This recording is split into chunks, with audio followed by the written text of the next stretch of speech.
So I'm going to throw a curveball at you here, because we did this exercise of this project with Trustwave around getting cybersecurity agenda onto the board's agenda or mind.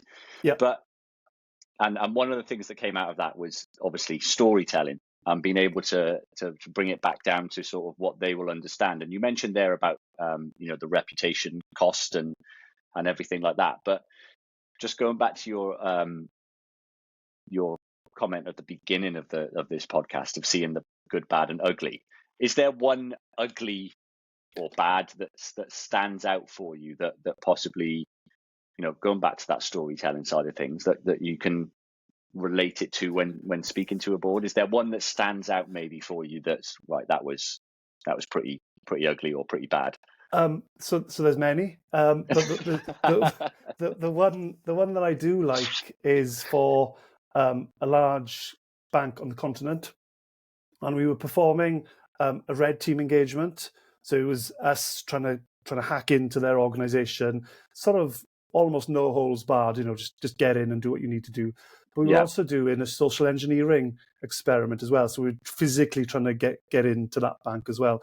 So we were able to compromise their email, their Office 365. And what we were able to do was to say, in the next 2 weeks, we were able to send an email to reception, say, XYZ is going to come and look at the fire extinguishers. So we'd done our research. We knew exactly what we were doing, where we were going. 2 weeks' time, we turned up with our jackets and all the testing equipment that we need, and say, we're here to do the fire extinguishers. So they let us in kindly. And then we were able to then plant a little Raspberry Pi within the infrastructure. There was a jack, and we just popped it in. And then once we pretended to do the fire extinguisher checks, we didn't let any off. We left, and then we were able to remotely then gain access to inside that environment really quickly. And we were then able to, through more social engineering work, we were able to get a picture of one of the pen testers in the CISO's office. So we were there, we had a picture of him. So it just shows, and the reason why I like that story is it shows the technical part of what we're doing with the red teaming, but also then the other part with the social engineering.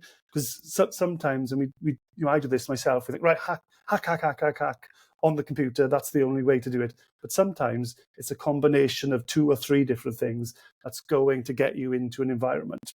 Yeah. And if we sort of take a step back, when you're sort of, looking to gain access to an environment, and you're sort of, say, a large threat actor who's got unlimited resources, unlimited time, they're going to look at every possibility or every way in, and that is one of them. So it's worth remembering that, pen testing is brilliant. Offensive security is very important. The other parts that there's social engineering and red teaming and purple teaming and all these other things that need to be considered as part of a mature pen test program. OffSec. Do you see that as something that is changing within the industry then, where people are becoming more aware that there is, for that pen testing program, there's a lot more than just pen testing? I would say so. So maybe 5 or 6 years ago, what would happen was, here's a pen test, here's our brand new bit of environment, just test that. And we'd be there, there's these other bits around that have been there for longer. They should probably get tested. Oh, no, we just want the new bit tested. I think now there's definitely an awareness that offensive security, sort of being sort of preemptive in your pen testing or your security work is a way forward. Products, managed security services are also very important, but you need more than just one or the other. You need a few things to work for you in terms of security. Because if I think about how we compromise an environment, it's normally 2 or 3 things have to go wrong. There's that initial foothold, then there's some way of gaining lateral access or lateral movement. So there's 2 things there. And then what we're actually trying to do, whether it's to get data from a database or some sort of proprietary information or whatever it might be. So there's normally 2 or 3 things that go wrong.